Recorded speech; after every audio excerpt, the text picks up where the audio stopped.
கும்பராசியினருக்கு செவ்வாய் பகவான் லாபஸ்தானத்தில் அமர்ந்து பலனளிக்க இருக்கிறார். செவ்வாய் பகவான் தொழில் மற்றும் வேலையில் புதிய முயற்சிகள் முன்னேற்றத்தை தரும். நினைத்த காரியங்கள் ஈடேறும். உங்களது மதிப்பு மரியாதை உயர்வு பெறும்.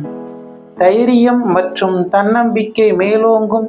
இடம் நிலம் சார்ந்த பிரச்சனைகள் இருப்பவர்களுக்கு தற்போது நல்ல தீர்வு கிடைக்கும். தடைபட்டிருந்த அரசு காரியங்களின் முயற்சிகள் வெற்றி தரும். தற்போதைய வேளையில் புதிய மாற்றமும் சிலருக்கு அதிகார பதவி யோகமும் உண்டாகும். செய்யும் காரியங்களில் விதிமுறைகளை மீறாமல் பார்த்து கொள்வது நல்லது. அதனால் சட்ட சிக்கல்கள் வரக்கூடிய சூழல்கள் உண்டாகக்கூடும். சாப்பிடும் உணவால் உடலில் அவதிகள் ஏற்படக்கூடும். கவனம் அவசியம். மீண்டும் அடுத்த பதிவில் சந்திப்போம். நன்றி.